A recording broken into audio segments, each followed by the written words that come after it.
In this video, we're going to cover wind washing, what it is, what it looks like, and how it affects the comfort of your home.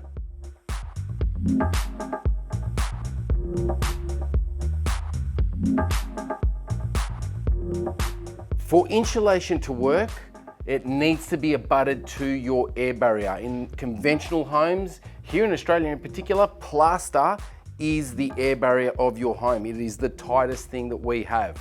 It's also on the inside, and that's the side that we want to stop, especially in the lower parts of Australia. We want to stop high humidity air, high vapor air getting into the wall cavity and potentially condensing on colder surfaces inside the wall.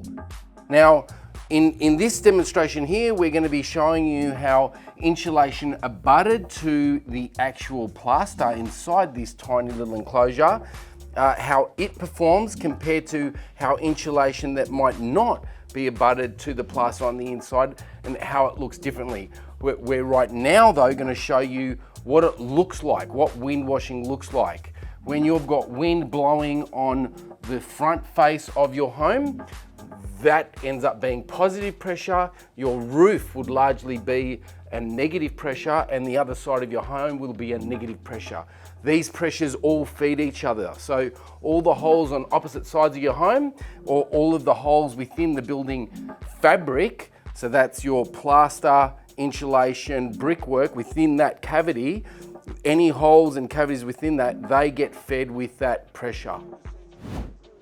Okay, so we're currently simulating positive and negative pressure on the opposite sides of this enclosure, and you can clearly see that the smoke is passing through the wall cavities, interacting with the insulation, and if this wind can easily bypass and get in front of the insulation, it will do that. So any temperature differentials of the air that's coming into your building fabric compared to the inside air that's inside the building envelope, the thermal bridging will occur very fast.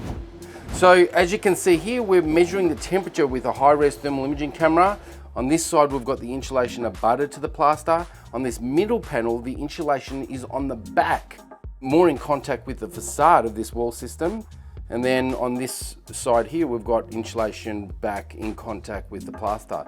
So it's very easy to see here that when the insulation is not abutted to the plaster, you get that air moving from the outside, abutting and swirling around the inside plaster, and it is thermal bridging. The insulation that's in this wall will act for soundproofing, but will not provide you comfort.